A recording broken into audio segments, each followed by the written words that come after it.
This is the Bible in 1 year, day 20. How to navigate life.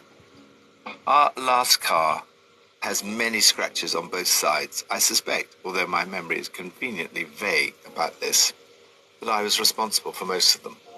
They came as a result of the difficulty of steering through the very narrow entrance on one side of the grounds of our church. Wisdom has been defined as the art of steering. As you go through life, you will need to navigate many tight situations that require great wisdom in order to avoid damaging yourself or others. From Proverbs 2. Wisdom will save you from the ways of wicked men, for men whose words are perverse, who have left the straight paths to walk in dark ways, who delight in doing wrong and rejoice in the perverseness of evil, whose paths are crooked and who are devious in their ways. Wisdom will save you also from the adulterous woman, from the wayward woman with her seductive words, who has left the partner of her youth and ignored the covenant she made before God. Surely her house leads down to death, and her paths to the spirits of the dead. None who go to her return, or attain the paths of life. Thus you will walk in the ways of the good, and keep to the paths of the righteous. For the upright will live in the land, and the blameless will remain in it. But the wicked will be cut off from the land, and the unfaithful will be torn from it. Avoid wrong turns. Unfaithfulness is an example of a wrong turn. Wisdom will keep you from making wrong turns or following the bad directions. Wisdom will stop you veering off course. It will stop you traveling paths that go nowhere, wandering in a maze of detours and dead ends. Evil may look attractive, but it is perverse and leads to darkness. Marriage is a covenant made before God. Covenant is an important word describing Israel's relationship with God, the Old Covenant, and our relationship with Him under the New Covenant. A covenant is a binding agreement that should not be broken. To be involved in an adulterous relationship is wrong for both parties. In this case, it is the woman who's left the partner of her youth and thereby ignored the covenant she made before God. The man who commits adultery with her has fallen into the temptation to be seduced off the right path onto a path that ultimately leads down to death. Wisdom will keep you steering along the right paths. It will keep your feet on the tried and true paths. It will keep you walking with those who walk straight. Lord, give me wisdom. Help me to steer my life on the straight paths that lead to life. New Testament from Matthew 14. At that time, Herod the Tetrarch heard the reports about Jesus, and he said to his attendants, "This is John the Baptist. He is risen from the dead. That is why miraculous powers are at work in him." Now Herod had arrested John and bound him and put him in prison because of Herodias, his brother Philip's wife. For John had been saying to him, "It is not lawful for you to have her." Herod wanted to kill John, but he was afraid of the people because they considered John a prophet. On Herod's birthday, the daughter of Herodias danced for the guests, and pleased Herod so much that he promised with an oath to give her whatever she asked. Prompted by her mother, she said, "Give me here on a dish the head of John the Baptist." The king was distressed, but because of his oaths and his dinner guests, he ordered that her request be granted and had John beheaded in the prison. His head was brought in on a dish and given to the girl, who carried it to her mother. John's disciples came and took his body and buried it. Then they went and told Jesus. When Jesus heard what had happened, he withdrew by boat privately to a solitary place. Hearing of this, the crowds followed him on foot from the towns. When Jesus landed and saw a large crowd, he had compassion on them and healed those who were ill. As evening approached, the disciples came to him and said, "This is a remote place and it's already getting late. Send the crowds away so that they can go to the villages and buy themselves some food." Jesus replied, They do not need to go away. You give them something to eat." "We have here only 5 loaves of bread and 2 fish," they answered. "Bring them here to me," he said. And he told the people to sit down on the grass. Taking the 5 loaves and the 2 fish, and looking up to heaven, he gave thanks and broke the loaves. Then he gave them to the disciples, and the disciples gave them to the people. They all ate and were satisfied. And the disciples picked up 12 basketfuls of broken pieces that were left over.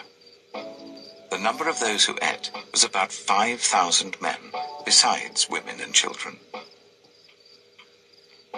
Choose the good path. Difficult times in your life can take you off course in a wrong direction. But if you stay on the right course, it will lead to greater compassion and wisdom. The book of Proverbs presents us with a choice between the way of wisdom and the way of evil. Here we read what these 2 paths look like in practice in the lives of Jesus and Herod. First, the path of evil. Herod the Tetrarch was Herod Antipas. This was the man who rejected Jesus to his face when Pilate sent Jesus to Herod, just before Jesus' death. Herod had done what the writer of Proverbs warned against. He'd committed adultery with his brother's wife, Herodias.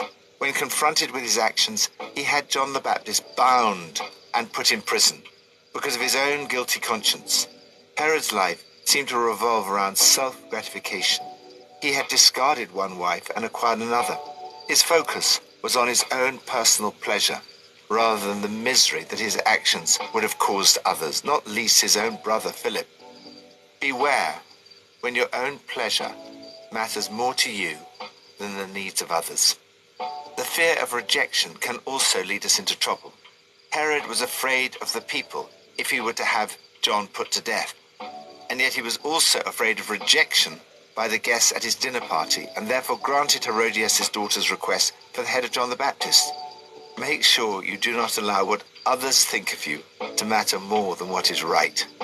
Because John the Baptist courageously spoke out, Herod wanted to kill him. In fact, evil seemed to have run in the family. Herod's niece, Herodias' daughter, plotted with her mother to have John beheaded. They were so hardened to evil that they were not even sickened by the sight of John the Baptist's head brought in on a platter. Second, the path of good. Jesus was clearly deeply shocked by the news of his cousin's death. His response to bad news was to withdraw privately to a solitary place. He needed to be alone with God. Yet, when his plans were interrupted, Jesus did not get irritated, as I often do. It's good to make plans, but also to allow God to interrupt your plans. Because of his compassion, Jesus had the wisdom not only to go with the flow, but also to respond actively. He healed their sick. Even after all that, he did not take the opportunity to get away from the crowds. Instead, he fed them, or rather, he taught his disciples how to feed them miraculously. He mobilized them. We see the extraordinary wisdom of Jesus as he navigated through this day. It was a day that started very badly, but Jesus managed to heal many sick people and miraculously feed 5,000 men besides women and children. That day will be remembered throughout history and has affected millions of lives. Lord, may the difficult times in my life not lead me off the right path, but rather lead me to greater compassion and wisdom. Old Testament, from Genesis 14:41. Some time later, the cupbearer and the baker of the king of Egypt offended their master, the king of Egypt. Pharaoh was angry with his 2 officials, the chief cupbearer and the chief baker, and put them in custody in the house of the captain of the guard, in the same prison where Joseph was confined. The captain of the guard assigned them to Joseph, and he attended them. After they had been in custody for some time, each of the 2 men, the cupbearer and the baker of the king of Egypt, who were being held in prison, had a dream the same night, and each dream had a meaning of its own. When Joseph came to them the next morning, he saw that they were dejected. So he asked Pharaoh's officials, who were in custody with him in his master's house, "Why do you look so sad today?" "We both had dreams," they answered, "but there is no one to interpret them." Then Joseph said to them, Do not interpretations belong to God? Tell me your dreams." So the chief cupbearer told Joseph his dream. He said to him, "In my dream, I saw a vine in front of me, and on the vine were 3 branches. As soon as it budded, it blossomed, and its clusters ripened into grapes. Pharaoh's cup was in my hand, and I took the grapes, squeezed them into Pharaoh's cup, and put the cup in his hand." "This is what it means," Joseph said to him. "The 3 branches are 3 days. Within 3 days, Pharaoh will lift up your head and restore you to your position, and you will put Pharaoh's cup in his hand, just as you used to do when you were his cupbearer. But when all goes well with you, remember me and show me kindness. Mention me to Pharaoh and get me out of this prison. I was forcibly carried off from the land of the Hebrews, and even here I've done nothing to deserve being put in a dungeon." When the chief baker saw that Joseph had given a favorable interpretation, he said to Joseph, "I too had a dream. On my head were 3 baskets of bread. In the top basket were all kinds of baked goods for Pharaoh, but the birds were eating them out of the basket on my head."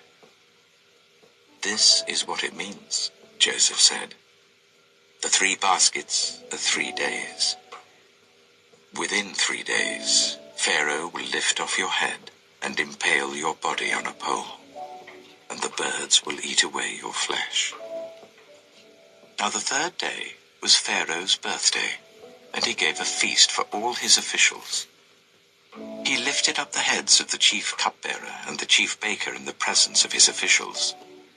He restored the chief cupbearer to his position, so that he once again put the cup into Pharaoh's hand. But he impaled the chief baker, just as Joseph had said to them in his interpretation. The chief cupbearer, however, did not remember Joseph. He forgot him. Genesis chapter 41. When 2 full years had passed, Pharaoh had a dream. He was standing by the Nile, when out of the river there came up 7 cows, sleek and fat, and they grazed among the reeds. After them 7 other cows, ugly and gaunt, came up out of the Nile and stood beside those on the riverbank. And the cows that were ugly and gaunt ate up the 7 sleek, fat cows. Then Pharaoh woke up. He fell asleep again and had a second dream. 7 ears of corn, healthy and good, were growing on a single stalk. After them 7 other ears of corn sprouted, thin and scorched by the east wind. The thin ears of corn swallowed up the 7 healthy, full ears. Then Pharaoh woke up. It had been a dream. In the morning his mind was troubled, so he sent for all the magicians and wise men of Egypt. Pharaoh told them his dreams, but no one could interpret them for him. Then the chief cupbearer said to Pharaoh, "Today I'm reminded of my shortcomings. Pharaoh was once angry with his servants, and he imprisoned me and the chief baker in the house of the captain of the guard. Each of us had a dream the same night, and each dream had a meaning of its own. Now a young Hebrew was there with us, a servant of the captain of the guard. We told him our dreams, and he interpreted them for us, giving each man the interpretation of his dream. And things turned out exactly as he interpreted them to us.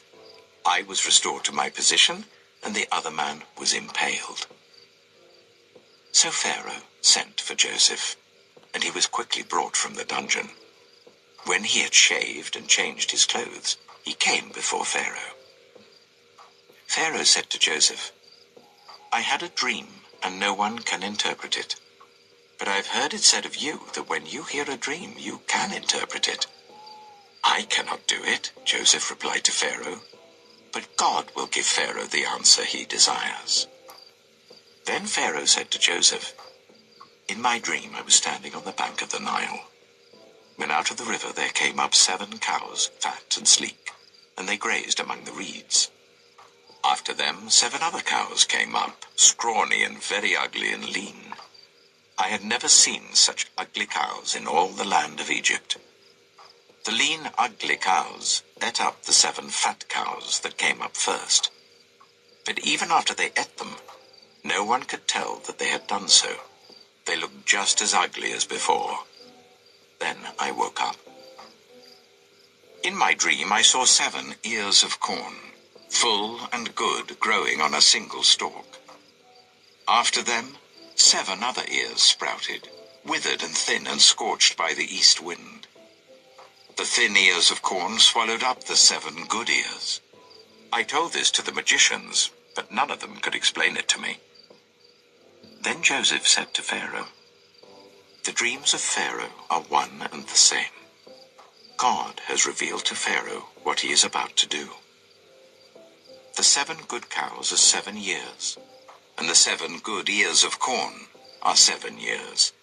It is one and the same dream. The 7 lean, ugly cows that came up afterward are 7 years, and so are the 7 worthless ears of corn scorched by the east wind. They are 7 years of famine. It is just as I said to Pharaoh. God has shown Pharaoh what he is about to do. 7 years of great abundance are coming throughout the land of Egypt, but 7 years of famine will follow them. Then all the abundance in Egypt will be forgotten, and the famine will ravage the land. The abundance in the land will not be remembered because the famine that follows it will be so severe. The reason the dream was given to Pharaoh in 2 forms is that the matter has been firmly decided by God, and God will do it soon. And now let Pharaoh look for a discerning and wise man, and put him in charge of the land of Egypt. Let Pharaoh appoint commissioners over the land to take 1/5 of the harvest of Egypt during the 7 years of abundance. They should collect all the food of these good years that are coming, and store up the grain under the authority of Pharaoh to be kept in the cities for food. This food should be held in reserve for the country, to be used during the 7 years of famine that will come upon Egypt, so that the country may not be ruined by the famine. The plan seemed good to Pharaoh and to all his officials. So Pharaoh asked them, "Can we find anyone like this man, one in whom is the Spirit of God?" Then Pharaoh said to Joseph, "Since God has made all this known to you, there is no one so discerning and wise as you. You shall be put in charge of my palace, and all my people are to submit to your orders. Only with respect to the throne will I be greater than you." Navigate through the challenges of life. Have you ever been rejected, treated unjustly, let down by a friend, or found yourself in some other frustrating situation? Great faith is a product of great fights. Great testimonies are the outcome of great tests. Great triumphs can only come out of great trials, said Smith Wigglesworth. We see this exemplified in the life of Joseph. At the age of 30, Joseph was put in charge of the entire country of Egypt.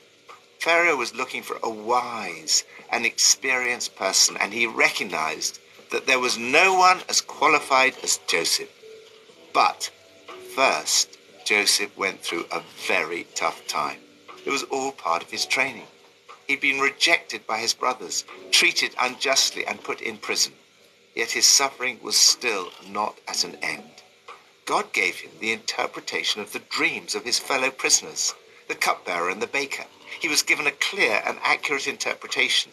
The baker was executed, and the chief cupbearer was released and restored to his position. All Joseph had asked of him was that when he was released, he would remember to mention him to Pharaoh and get him out of prison. However, the chief cupbearer forgot all about Joseph. This must have been so difficult and discouraging for him. It is never easy when friends let you down.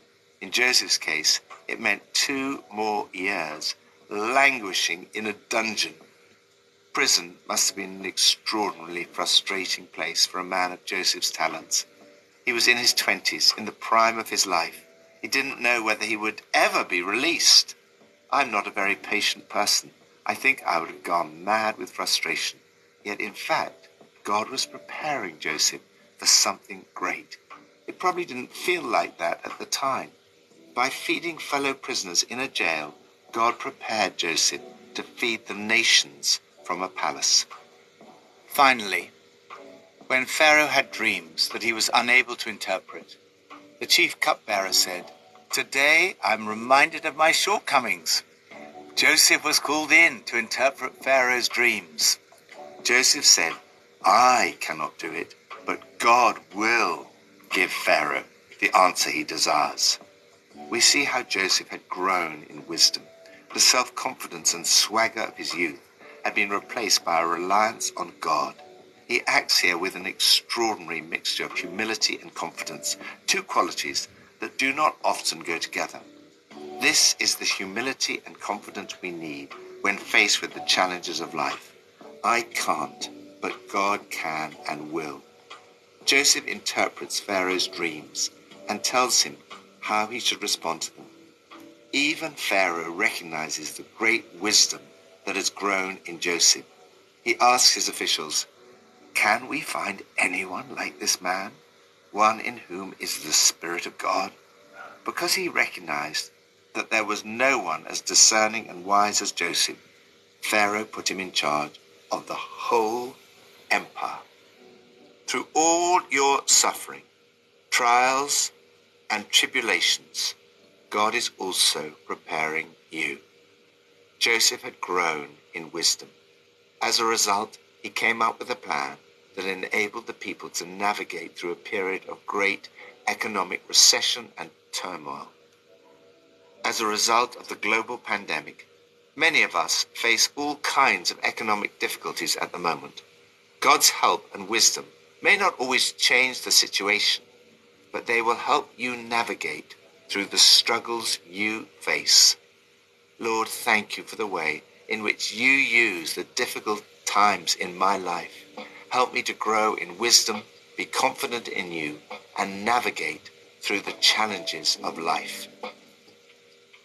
Pippa adds, in Genesis 40, we see how impressive Joseph is. Apart from being a little bumptious as a child, and that was his father's fault for spoiling him, Joseph doesn't put a foot wrong. Well, maybe he needed a little bit more tact with the baker. But despite all the wrongs done to him by others, there is not a hint of bitterness or doubting God. He is respectful of Pharaoh, but he makes it clear that it is God, not Joseph, who interprets dreams. His childhood bragging has gone, and all the glory goes to God. He doesn't even try and bargain his release. No wonder Pharaoh is impressed. Now Joseph stands before him, humble, confident, and ready to be used by God.